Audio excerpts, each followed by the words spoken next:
On y va.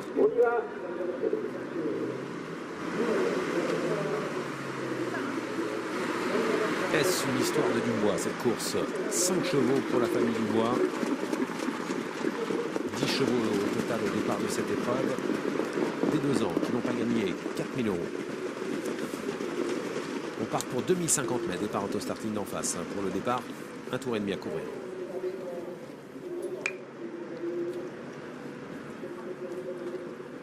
C'est la 6e des 9 courses de cette soirée. La jeunesse en piste.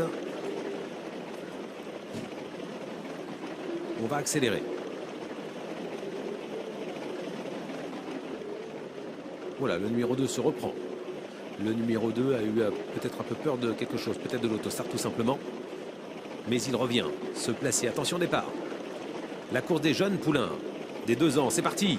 Parti avec le numéro 1, Crystal Palace, qui est parti de belle façon avec Julien Dubois à l'extérieur. On voit également le numéro 3, King Gate, qui est en train d'accélérer fort alors qu'on est au galop avec le numéro 6, Képidémon, qui disparaît. Premier tournant.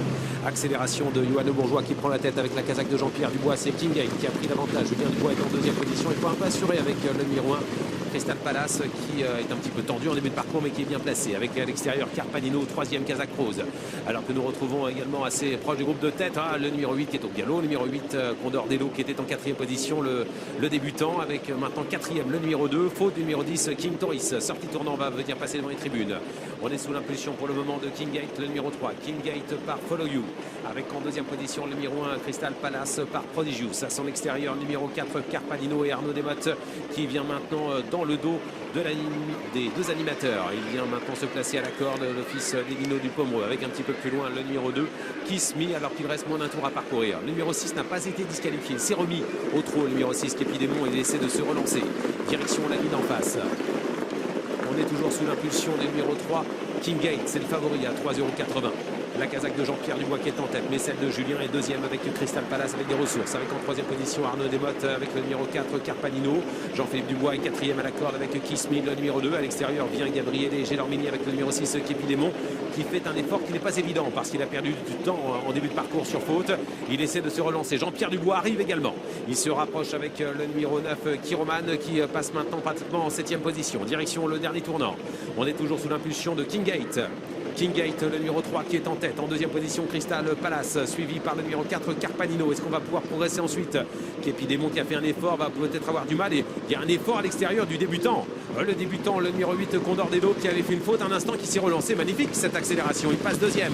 Dernier tournant avec King Gate qui doit réagir sous l'attaque du numéro 8, Condor Dello, à Kazakh de Philippe Lévy qui vient vite, qui vient très fort. Avec en 3e position, Crystal Palace, le numéro 1. Il y a une grosse accélération et King Gate, le numéro 3, est en train de se détacher. Attention, Carpanino va se relancer à l'extérieur. Kazakh Rose, il se rapproche. L'entrée ligne droite, 4 chevaux se sont détachés. King Gate est en tête avec en 2e position à l'extérieur et venant vite maintenant Carpanino. Arnaud Desmottes se rapproche. Attention, Arnaud Desmottes vient vite avec son partenaire Carpanino qui lutte, avec également le débutant magnifique Condor Dello qui lutte également pour la victoire. Julien Dubois cherche l'ouverture avec Crystal Palace. Oh, il est magnifique ce débutant. Est-ce qu'il va résister au numéro 1 Crystal Palace, le 8 devant le numéro 1. Le numéro 8 qui débute par une victoire sa carrière. Le numéro 8 Condor Dello qui s'impose avec Guillermo Roig Balaguer. C'est la surprise dans cette course. La 2e place est pour le numéro 1 Crystal Palace et la 3e à l'extérieur pour le numéro 4 Carpanino. Bien qualifié, Concorde Dello confirme cela d'entrée de jeu. Pour ses débuts, il ouvre d'entrée son palmarès. Il le fait vraiment plaisamment, facilement, avec style. Bref, on a beaucoup de propos élogieux avec lesquels on peut définir ce poulain entraîné et drivé par son prénom m'échappe.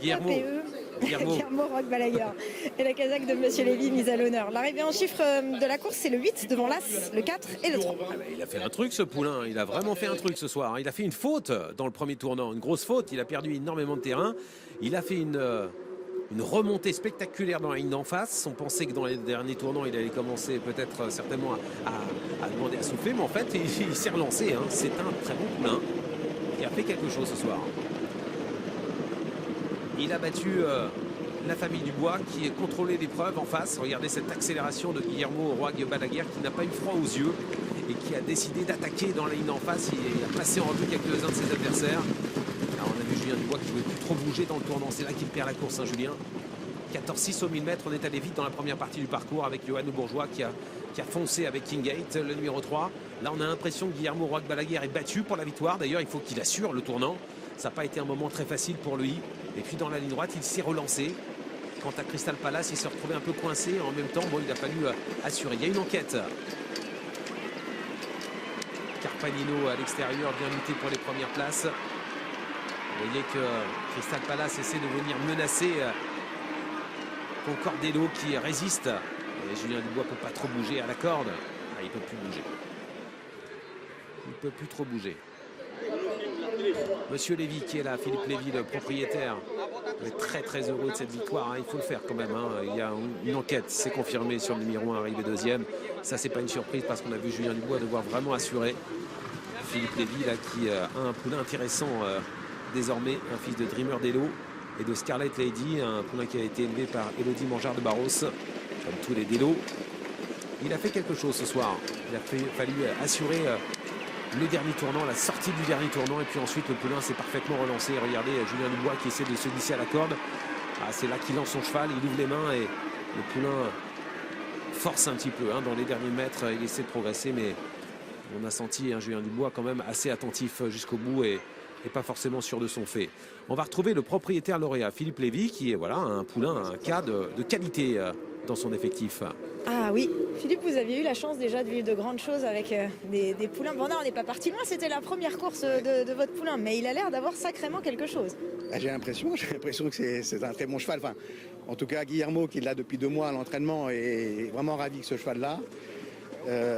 Il a eu Fidjin, comme vous savez, que c'était un très bon cheval il y a 5 ans, qui a gagné le prix Louis Cauchois et ensuite le Emmanuel Barghouti. Et puis, il considère qu'il a au moins autant de vitesse que lui. Et il est sûrement un peu plus dur parce qu'il est beaucoup plus costaud.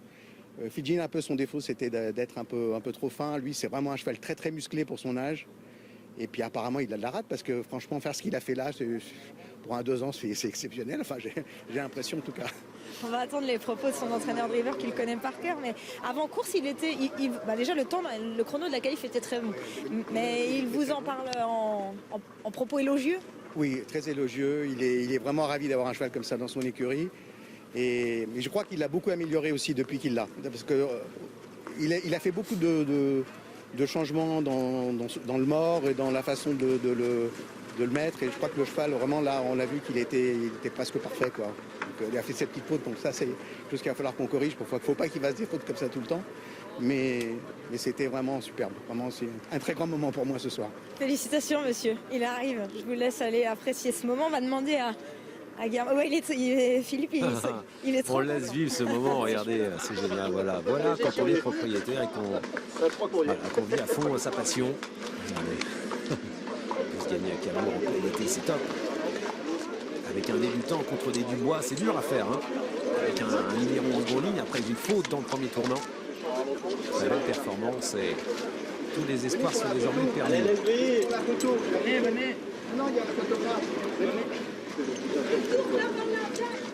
Il y a la photo des Sylvains. Le rêve est permis pour Philippe avec ce poulain entraîné par Guillermo Roig Balaguer qui vient de l'île de Majorque, qui est en France depuis de nombreuses saisons. Il a été formé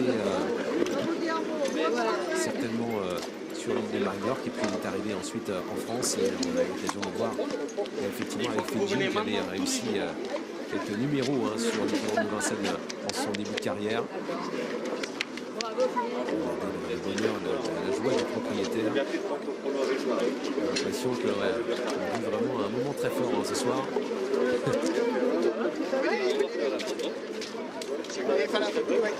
Un propriétaire comme ça, on les apprécie tout particulièrement. Et puis en plus, il faut profiter. Certainement.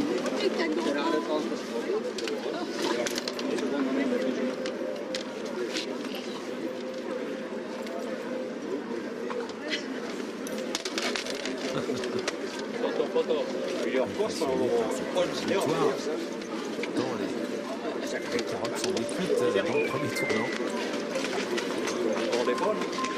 Guillermo Roy Balaguer qui va donner ses impressions à Cécile après ce succès. Il a dû quand même être vigilant et dans le premier tournant après la faute de son poulain, mais aussi dans le dernier virage parce que c'est pas là qu'il a été le meilleur. Il a fallu vraiment pianoter. Ouais, je vais demander un débrief. Bon bah super, hein. Vous êtes passé un peu par toutes les couleurs. Pourquoi il vous fait une petite bêtise au moment où il vous fait la faute? Parce qu'il est en train de grandir et puis là il était mieux avant à droite et puis maintenant il se met à aller mieux à gauche. Du coup justement pour la course il se tordait un peu dans le tournant comme ça. C'est pour ça, c'est des poulains, il grandit beaucoup. Là le cul plus haut que le garrot, mais ça n'enlève pas que c'est un super cheval, c'est un drôle de cheval parce que galoper, perdre des terrains avec des bons chevaux à du bois et tout ça. Et puis faire le tour de tout le monde et gagner, on ne voit plus trop faire ça, des chevaux qui galopent, ils perdent des terrains, c'est super. Puis Philippe, il mérite tout. Ah bah Philippe, il nous a fait vivre l'instant, vous lui avez presque donné les larmes aux yeux, je crois qu'elles y étaient d'ailleurs. Bah oui. Philippe nous rappelait la belle histoire que vous avez connue avec Philgine. Est-ce que, bon après, il faut que les courses Il y a s'enchaînent. beaucoup de chemin, mais bon, quand tu as des bons chevaux comme ça, c'est ce qu'on t'attend, hein, normalement. Ouais, c'est ça. Comment il est le matin? Il est comment dans son mental, dans sa façon de faire? Bah, il fait ce qu'on lui demande, il est tranquille, il est un peu feignant comme ça quand il est tout seul, mais après, dès qu'il se met avec les autres, il est prêt à donner tout de son mieux. Bah super, bravo messieurs, bravo. J'ai encore envie de revoir le premier tournant parce que moi, quand je l'ai vu au galop, j'y pensais plus, mais là, on vient de revoir déjà quelques images, je voudrais bien les revoir encore parce que quand il a fait la faute, il a été complètement arrêté par son driver. Il a fait 10 foulées de galop, regardez, en 4e position. Ce qui est assez impressionnant, c'est qu'il en perd, mais il en perd énormément. Et là, il l'arrête, c'est comme s'il l'avait arrêté complètement et qu'il repartait de zéro, quoi. Il est passé presque du pas au trot, fou. Bon, il n'était pas totalement au pas, mais il était au ralenti. Et alors après, pour se relancer, faire une attaque comme ça en face et repartir pour finir, c'est vraiment le signe que c'est un poulain sans nul doute d'avenir.